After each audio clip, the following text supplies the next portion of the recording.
3 bulan jadi sales, aku sampai target itu dari PT Philips itu 2,7 M. Aku nyampaikan target.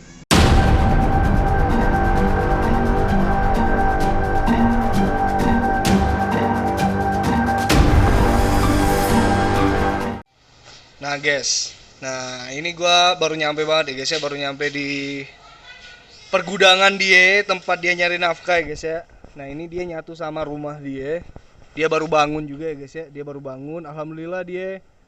Ini sebagai motivasi ya guys ya, bukan penyombongan diri ya guys ya. Gua aja ya sampai detik ini belum bisa kayak gini guys, belum bisa kayak gini ya. Nah itu anaknya ya guys ya, si R. Rumahnya enak banget guys, suasananya enak banget sumpah. Ya ini nih usahanya.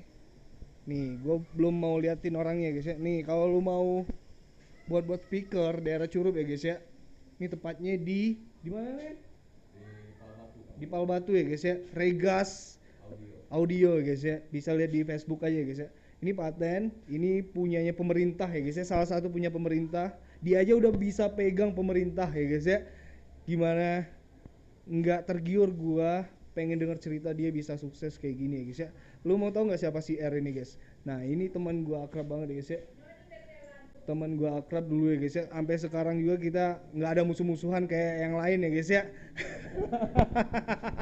Alhamdulillahnya gitu. Hah? Yang lain tidak musuh, Ya. cuma agak jauh. Oh, yang lain nggak musuh, cuma agak jauh ya guys ya. Nah, lu tahu nggak ini? Nah, ini nih ya guys ya, ini legendnya Curup ya guys ya. Nih, lu tahu nggak? Ini Rangga Badger ya guys ya. Rangga Badger ini yang seperti gue bilang tadi ya guys ya.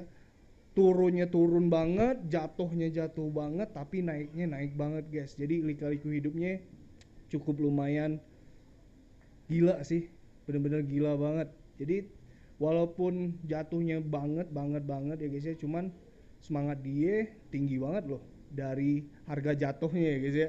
Jadi ini teman gue, basis terbaik Curup ya guys ya. Cis dulu ya guys ya, sekarang dia udah berkelana buat audio kayak gini ya guys ya. Siapa sih yang nggak kenal orang Curup ini? Semua orang pasti kenal dia, nggak mungkin nggak kenal guys ya. Nah di sini gue kenalin, ini anak bener-bener serius nekunin usaha dia ya guys ya, dari Telkomsel ya enggak ya? Dari Telkomsel. Dari Telkomsel. Terus pertama kali di Tangerang tuh tahun 2002 main band cafe, main dangdut, band cafe dangdut yang mengharapkan gajinya tuh cuman dari saweran biduan, bukan gaji emang digaji sama bosnya ya, tapi kan intinya biar bisa hidup dulu. Kalau dulu kan cuma ngambil keren-kerenannya baik. Akhirnya ketemulah om sendiri namanya Mas Endin tuh tahun 2004 di Bandung ketemu, dimasukkanlah kerja di Semarang tahun 2004 tuh di Semarang, di Telkomsel juga. Di Telkomsel 8 bulan kerja, musibah kecelakaan itulah kecelakaan kaki tuh di Jakarta ya? di Semarang, Gombel. Oh di Semarang tuh kakinya guys ya.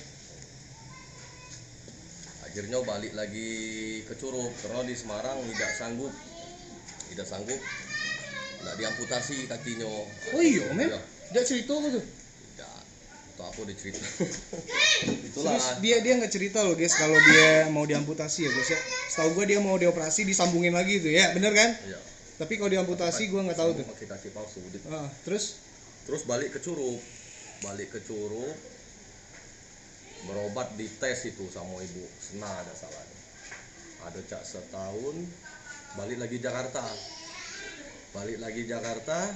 kerja di Telkomsel di bagian produksi jadi quality control. Habis di Telkomsel sakit lagi sekitar tahun 2010, sakit kelenjar getah bening. yang kayak Olga ya guys ya? Iya, kelenjar getah bening. Itu berapa tahun sakit tuh. Lah dioperasi di Rumah Sakit Fatmawati Cilandak, Jakarta Selatan, tidak sembuh. Balik ke Bengkulu, operasi di Rumah Sakit M Yunus Bengkulu, tidak sembuh juga.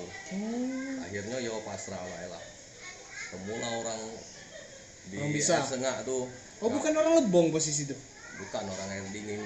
Orang tuh yang ngasih tahu baik. Oh, Katanya, lah ngapa kurusnya kau dek, katanya gitu. Coba dibawa ke air dingin, siapa tahu sembuh.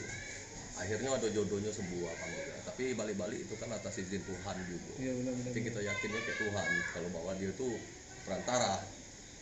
Akhir sudah sembuh itu balik ke Jakarta lagi. Tapi masih posisi kerja di Telkomsel berarti? Tidak, udah resign. Oh, udah resign berarti. Kita mengundurkan diri. Oh iya. Ya, Ini mengundurkan diri. Akhirnya balik ke Jakarta lagi, cari suasana baru. Tidak galak lagi kerja di Telkomsel. Akhirnya di Koki King Chicken di Bandung. Oh, di Mitratel? Belum, itu King Chicken Oh dulu iya, di Bandung. terus. King Chicken dulu di Bandung tahun-tahun 2010 sampai 2011. Kalau bisa dibilang King Chicken itu kayak fried chicken ya guys ya. Jadi Ya. dia kokinya ya guys ya. Terusin ya. Nah, pengalaman terus akhirnya 2012 karena kita pernah nikah di Bandung itu, Iya. jadi kebutuhan penuh tidak sesuai. Kayak mana ya, kita cari duit yang lebih, akhirnya kerja di PT Mitratel. Itu infrastruktur provider tower, bangun tower sinyal. Dari 2012 sampai tahun 2016 akhir, istri ini nikah lagi di Curup, Bengkulu. Bawa istri ke Jakarta itu sering sakit, keguguran. Yang ini ya. Ya, yang ini. Akhirnya baliklah ke Bengkulu. Minta pengunduran diri, bikin surat mengundurkan diri, tidak diterima karena belum ada pengganti aku. Tapi gaji kau besar saat Kalau itu. masalah gaji ya relatif karena di situ tidak pakai UMR, UMK kan jadi kebijakan karyawan. Jadi- kebijakan kantor. Jadi seperti gua bilang tadi guys, budget 5 sampai 7 juta itu dia nerima guys. Malah bisa lebih ya nggak ya? Iya, insyaallah. Terakhir dia ngasih gua makan tuh McD itu guys. Nah, Bukan di Jatinegara terakhir. enggak McD dulu dong, ya kan? McD dulu, habis McD baru ke Jatinegara. Ya, habis itu terakhir makan Indomie di belakang ini enggak kau. Subuh-subuh kau udah suruh balik. Oh itu pagi dong. Iya, pagi. Kenapa gue bilang apa ya? Jangan pulang dulu deh enggak, karena gaji dia ya. Anak lulusan SMP bisa dapetin gaji 7 juta di 2014 ya kan? Sebenarnya itu balik dipotong dulu. Sebenarnya ijazah itu formalitas. Tergantung niat kita hendak belajar bersaing kayak yang S1 seperti STT Telkom. Itu kan STT Telkom semua itu yang di Mitratel. Iya, tapi Ada kan yang boleh. khususnya untuk lamaran atau pelamar kerja sekarang kan minimal itu S1 D3 dah paling kecil ya kan. Tapi ini anak. Bisa Makanya gue masuk. bilang ajaib ya, ajaib bin ajaib banget, dari banyak penyakit, jatuh, patah tulang, terus Intinya niatnya baik-baik. niatnya baik ya biasanya. Niat baik. Niatnya baik, terus nggak neko-neko ada duit, ya pakai cara ada duit. Kalau nggak ada duit dia dibilang Dan nggak ada duit pinjam gitu. duit lah, Dik. Pinjam ya, iya, dia sering minjem anjing. Tapi ada utang nggak lo sama gue? Enggak, Enggak cuma ya? utang baju tuh lah sering pinjam pakai baju. Oh iya, tapi Di Bandung baju. festival. Ini nih ceritain Bandung nggak gimana nggak? Festival di Bandung tahun 2010 masih kerja jadi koki. Oh iya nggak ya? Jadi koki festival. band. Anak Curup pertama kali seumur hidup ya nggak? Yang bisa menjuarai, bener nggak sih? Alhamdulillah. Karena emang satu kita memang bukan orang Bandung. Terus juri itu seperti Govinda, Efek Rumah Kaca, Supersonic itu aneh. Lihat aliran musik yang kami bikinkan ini Ya. aneh. Ya kami juga tidak nyangkut sampai juara satu, sampai masuk 10 besar karena yang ikut itu ya benar-benar anak band, benar-benar bagus dari Pure segala ya. hardcore, main jazz, main ini pokoknya bagus semua. Tapi yang bingung kami yang juara satu. Ternyata kami lebih bagus daripada Yang pemain lain. yang jazz hardcore itu. Ah. Ya mungkin kami mainkan itu ya karena kami berpikir kami kan tim. Jadi tidak pakai yang namanya solo-solo, tidak pakai namanya beradu-beradu skill karena kami mainnya tim, harmonisasi kami jago, kekompakan. Jadi intinya tim bukan individual kalau musik dan band itu. Kebanyakan orang main band itu Pengen nunjukin satu orang. Ya. mementingkan skill-skill masing-masing. Iya. Aku yang main biasa baik band, tapi alhamdulillah dari pertama festival aku tidak pernah tidak juara. Wah ya alhamdulillah. Itu anak Three Brothers. Gak siapa namanya? Iwan Firman. Iyo. Om Paling Iwan. kinetis. Yang kenal Om Iwan, yang tidak kenal Om Iwan, wah itu anak-anak baru nih tuh ya nggak ya? Mungkin kalau anak-anak lamu 90-an itu pasti tahu kayak Om Iwan. Nah, Iko lah anak Om Iwan. Kadang dia omong orang kan kalau Ah. festival itu di Curug karena ada bapaknya dulu. Ya, Brothers ya, Terus Bapak kenapa Brothers. di Jakarta, di Surabaya kami juara di Lampung. Yo, apa itu karena ada kawan bapak aku. Bukan skill Bukan, kan. bukan skill. Apa tuh? Harmonisasi, Harmonisasi. kompak, penting. Balik lagi. Nah, balik lagi ke Iko enggak? Kalau masalah itu udah sampai kau bisa buat audio kok enggak? Ah, audio Iko kok. Ngapu bisa sampai tercantum kau ke Siko. Sebelum ke Siko kau ke lampu dulu kan? Sales Philip. Nah, lampu dulu. Sales Cuman Philip. ceritanya man. Jadi sebelum jadi sales Philip, aku pernah jadi kuli bangunan. Pernah. Pernah Aja? jadi kuli bangunan. Oh, waktu aku masih di Jakarta ya? Iya, Terus kan? aku jadi kuli bangunan sekitar setahunan lebih lah. Nah, yang memang kita niat untuk cari duit Nafkah ya? nafkah anak bini kan. Pernah jadi kuli bangunan, kalau malam itu ngangkutin solar tuh sampai setengah ton, gaji 60.000. Yang penting aku dapat duit. Nah, itulah kalau Tuhan ngasih aku rezeki berarti hal yang wajar, karena aku memang niatnya nyari duit bukan untuk apa-apa kan. Nyari duit. Akhirnya aku ketemu kayak kawan aku namanya Gente. Oh, gitu ya. Ketemu Gente, dia nanya lah, ngapa kau seperti ini? Dulu kerja di Telkom kan. Ya aku ngomong harus kerja cek mana lagi? Aku harus maling. Ya kan. Udahlah, kau besok pagi kau pergi ke Philip, bawakan lamaran. Nanti aku rekomendasikan referensi lah. Ya kan. Akhirnya singkat ceritanya, yo lama-lama di situ aku yang lolos.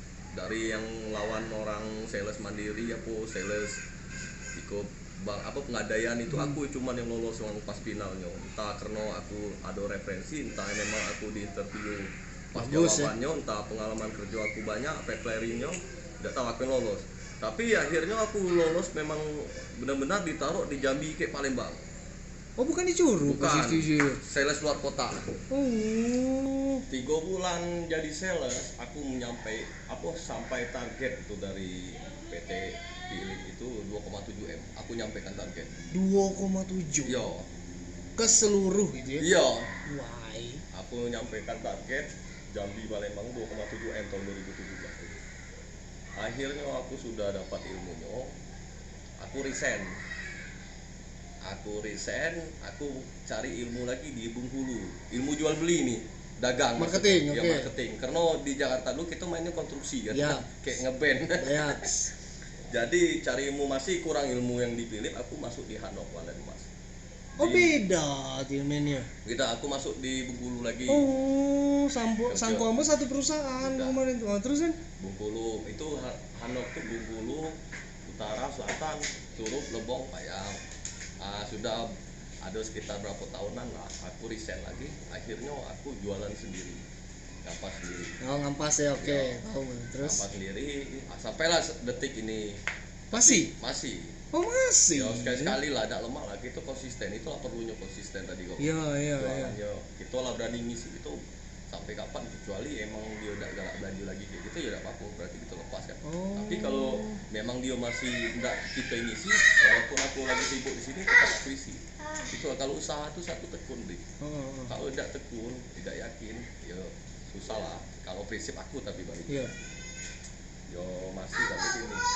Nah terus habis di Walen Mas rampas, ketemulah orang air bening, gak cikal bakalnya bikin sosis ini. Air bening. Yo atau mengisi lampu di air bening situ dekat Trans 1. Oh. Dia minta titipkan satu set alat karaoke beli di pasar. Alat apa? Karaoke. Oh, oke. Minta belikan di pasar. Oh. Terus aku ngomong, aku bikin kan Pak De, kalau mau aku bikinkan. Pak De Yoyon namanya itu di air bening. Padahal kau tidak ada ilmunya di situ kan? Kalau di Son pernah ada di Tangerang waktu itu. Oh, oke. Ya, aku bikinkan lah yang Pak De Yoyon. Bikinkan, alhamdulillah nyo senang. Aku posting di Facebook. Habis posting di Facebook itu ditanya lah kayak kawan Facebook tuh, nama Cek Muthat nih, itu orang Bengkulu. Oke. Minta bikinkan juga. Alhamdulillah sampailah detik sekarang. Jadi aku tidak rencana bukan usaha. Ya, tapi aku menjalankan baik. Kalau memang ada rezeki musiko Tuhan ngasih, aku jalankan. Oh, tanpa iklan tuh kau tuh ya, men ya? Tanpa Tanpa iklan, cuman posting di Facebook sekali 2 kali 3 kali sampai seterusnya itu ya. Ya alhamdulillah Anjay. itu rezekinya. Karena itu kan segala kan titipan. Jadi kalau orang galak nilai aku sombong ya emang cek itu lah karakter orang Ya, beda-beda. kau memang itu dari dulu, cuman hati kau baik. Karakter, Orang yang baru kenal mungkin ngomong kau Ya, itu. karakter. Cuman kalau orang lah kenal lama, tidak. itulah aku bertawan banyak, aku masih bertahan kawan kayak ini. Dan ada juga yang berkawan yang tidak tahan nengok kawannya saro, ada juga kawan yang tahan sampai saro-saroan banyak. Itu juga kan itu ada macam gitu. Karena kini kok prinsip aku satu, segala orang itu berhak sukses, ya kan? Tapi jalan masing-masing itu landak kita ilmunya ditekunkan, profesional, pertama jujur. Apa produk kita kasih tahu, triplek itu berapa mili kita kasih tahu. Apapun yang kita buat jujur dari Kita data yang kasih kecil tahu. sampai besar ya. Misalkan ada yang memang tidak ada kita minus, ya kita kasih tahu juga. Wah ini tidak bisa aku kasih ini. Kalau mau nambah, lemah seperti itu daripada dia tahu sendiri. Iya, Jadi iya, kita dianggap orang bohong nanti. Iya iya iya. Itulah. Terus masalah bahan juga kita harus kualitasnya harus bagus agar orang itu kan. Makanya aku sampai bikin berapa muli sudah Ewin ya. Ewin Paling jauh mana kan? paling jauh Padang. Bukan Papua itu? Mainan iya itu jadi juga. Nah, itu yang paling jauh, Nah, kan? itu bikin planar itu. Planar. Papua guys, paling jauh Papua ya guys ya. Lu di Papua itu ada lo yang buat audio lo, nggak mungkin nggak ada manusia yang bisa buat kayak gini ya, nggak mungkin, pasti ada.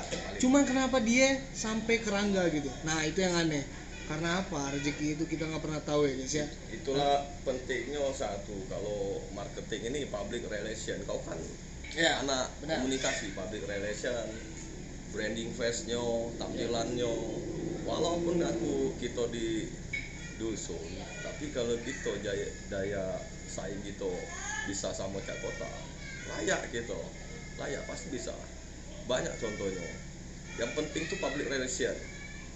Karena aku selalu kita tuh pentingnya belajar adab dulu baru Iya, ilmu. Kalau benar. belajar ilmu dulu nanti adab ketinggalan, nggak usah apa be orang nggak galak dekat. Benar. Itu kayak kata Buya Hamka tadi. Tapi kalau penghasilan paling besar Penghasilan paling besar yo selama kau buat audio, 3 bulan ini ya gara-gara bikin organ tunggal itu. Kalau omsetnya sekitar 300-an juta lah. anjir serius men. Kalau itu omset bukan keuntungan. Omset Oke, penjualan. laba kotor ya. Ya, brutonya. Iya. Jadi kalau soal keuntungan itu ya.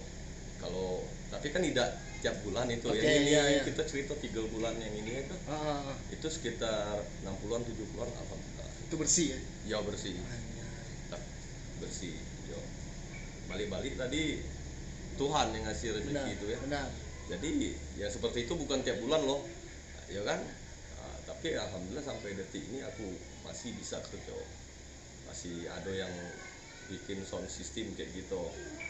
Yo, gak usah dipercaya kalau sound system ini bagus. Kalau sudah dicoba baru bisa dipercaya. Jadi Jangan percaya dulu kayak Jangan aku. percaya Kalau dulu aku ya. ngomong kalau lah bikin nggak tahu suaranya baru bisa percaya. oke. Karena prinsip aku kalau tidak bagus aku alat ambil lah, aku kasih duit lagi ke orang. Itu ya. Ya Wah. intinya satu. Jadi itulah kisah dari Rangga Badger ya guys ya. Rangga Badger ini emang nggak lama ya guys ya. Dia tua jauh dari gua ya guys ya. Lebih tua dari gua ya guys ya. Cuman dia bisa apa ya? Bisa ngikutin lah kekanak-kanakan gua ya. Nggak dewasanya gua. Itu enaknya teman sama dia nih. Tapi kalau dulu aku aneh, jauh Kenapa tuh? gratis ya sifatnya dik ya. Jauh. Dik ya. Jauh. Kalau dulu tuh karena masih narkobais ya. Narkobais, Iboners ya. Iboners. Jadi kalau gua pengen, boleh gua ceritain nggak? Ya. Nah dia ini nih Iboners banget. Gua masih inget banget ya. Tidak mau cerita Dia apa-apa. pokoknya ke Bandung itu ya guys ya, ke Bandung. Dia punya saudara yang namanya Bayu. Harusnya dia ke tempat Bayu duluan. Tapi kenapa dia ke tempat gua? Karena di tempat gua aman banget untuk Iboners ya guys. Jadi ngerti nggak lu guys? Gak. Jadi ngerti nggak lu guys? Dia datang ke gua itu guys ya. gua kumpulin sampai kantong gede guys, sampai kantong gede itu kaleng Iboners yang kecil ya guys ya. Gua sampai malu buangnya guys, tau nggak lu? Gua sampai malu, cuman ya itu ya guys ya, lika-liku kehidupan si Rangga Bajer. Enggak semuanya jelek, enggak semuanya buruk, tapi ini anak emang benar-benar strong, patut untuk ditiru. Yang baiknya ya guys, yang buruknya jangan ditiru. Ya. Ya itu dia sih, sekian dari gua, cerita dari Rangga Bajer untuk kisah kehidupan dia sampai detik ini bisa menjulang hebat ya guys ya. Perekonomian dia udah makin membaik dan makin sukses ya guys ya. Mudah-mudahan Rangga Bajer bisa buat toko di berbagai tempat ya guys ya. Nah ini tempat gudangnya, tapi tokonya di mana-mana pun ada ya guys ya. Kita doain semoga Rangga tetap humble, tetap rendah hati, rendah diri ya guys ya. Bisa berbagi ke yang membutuhkan ya guys ya. Thank you banget Rangga Bajer yang udah mau luangin cerita kisah hidupnya dari yang buruk hingga sukses sekarang guys ya. Thank you ya enggak ya.